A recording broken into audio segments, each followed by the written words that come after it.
अज़ीज़ दोस्तों, अल्लाह तबारक व तआला पंहिंजे क़ुरान पाक जी हिफ़ाज़त जेको पंहिंजे ज़ात जे मथां ख़ुदा ज़िम्मो खयो आहे उहो रब तबारक व तआला ज़िम्मो पूरो करे।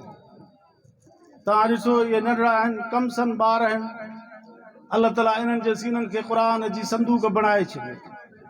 एॾो अल्लाह तबारक व तआला क़ुरान पाक जे हिफ़ाज़त जो कमु करे रहियो आहे ऐं मुस्लमाननि जे बचड़नि खां इहो कमु वठी रहियो आहे।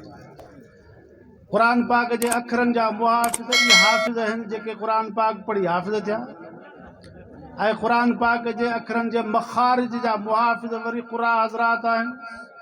हीउ अखर हितां निकिरे थो, हीउ अखर हितां निकिरे थो, ऐं क़ुरान पाक जे वरी माना जा मुहाफ़िज़ आलिम सग़ुर आहिनि। ईअं अल्लाह तबारक व तआला इहे टे जमातूं मुल्क में दुनिया में पैदा करे छॾियूं आहिनि कि क़ुरान जे अखरनि जा मुहाफ़िज़, कि क़ुरान पाक जे अखरनि जे मखारिज जा मुहाफ़िज़, कि क़ुरान पाक जे माना जा मुहाफ़िज़।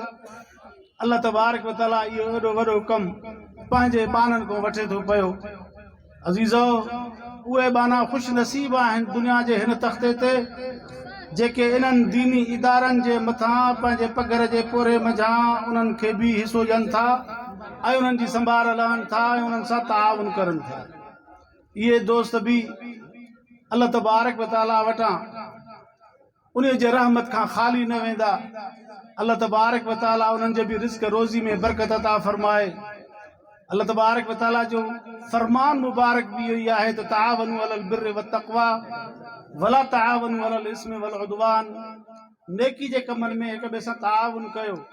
अल्हम्दुलिल्लाह, जिथे क़ाल अल्लाह व क़ाल रसूल जी तालीम हले थी, अल्लाह ऐं अल्लाह जे रसूल जी तालीम हले थी, क़ुरान ऐं हदीस जी तालीम हले थी, इन्हनि इदारनि सां जेके दोस्त ताउन करनि था, अल्लाह तबारक व तआला उन्हनि खे बि क़यामत जे ॾींहुं उन टोले मंझां उथारींदो जेके इन क़ुरान जे तालीम जे अफ़शा जे लाइ जेके पंहिंजो पघर जे पोरे मंझां जेके ताउन कंदा हुआ, जेके मदद कंदा हुआ, जेके दीन जे कमनि में नुसरत कंदा हुआ, अल्लाह तबारक व तआला इन्हनि खे बि उन मुआविनीन जी जमात में उथारींदो।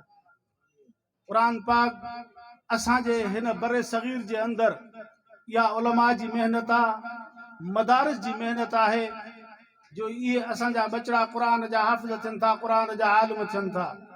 जेकॾहिं क़ुरान जी तालीम असां वटि न हुजे त सच पुछो त असांजो माहौल बि उन अंग्रेज़नि जे माहौल वांगुरु ग़ैर मुहज़ब बणिजी वञे। तहज़ीब जी का ख़बर ई न पवे, हलाल हराम जी ख़बर ई न पवे, पाकाई पलीती जी ख़बर न पवे, पंहिंजे हक़ ऐं पराए हक़ जी बि ख़बर न पवे। इहा क़ुरान हदीस जी तालीम आहे जंहिंसां असां इंसान मुस्लमान पंहिंजे मुस्लमानियत खे बचाई बीठा आहियूं। क़ुरान पाक असांजे मुस्तक़बिल जे हिफ़ाज़त जो ज़ामिन आहे।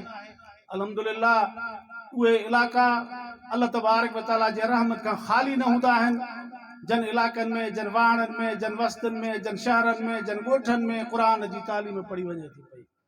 पाण फरमायो ला तजलू बुयूतकुम कुबूरा, पंहिंजे घरनि खे बि कब्रिस्तान न बणाइजो। कब्रिस्तान में ॾींहं जो बि ख़ामोशी, राति जो बि ख़ामोशी हूंदी आहे। पाण फरमायो त पंहिंजे घरनि खे क़ुरान सां आबाद कजो। क़ुरान जो आवाज़ तव्हांजे घरनि में अचणु खपे। तव्हां पंहिंजे घरनि खे पंहिंजे निमाज़ सां आबाद कयो, ख़ुदा जे नाले सां आबाद कयो, क़ुरान जे तिलावत सां आबाद कयो। पंहिंजे घरनि खे ईअं कब्रिस्तान न बणाए छॾियो जो चुपचाप लॻी पई हुजे, न क़ुरान जो आवाज़ ॿुधण में अचे, न अल्लाह जो नालो ॿुधण में अचे, वरी न निमाज़ को सजदो को ॾिसण में अचे।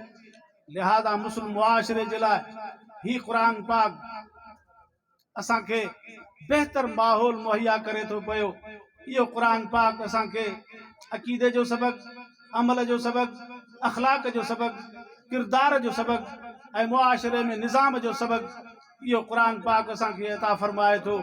पैगंबर अलैहिस्सलातु वस्सलाम इहो क़ुरान सहाबा खे पढ़ी ॿुधायो, सहाबा वरी इहो ई क़ुरान ताबईन खे पढ़ी ॿुधायो, ताबईन तबा ताबईन खे क़ुरान ॿुधायो, उन्हनि पंहिंजा शागिर्द पैदा कया। बुशेरी वारो, तव्हां ख़ुशि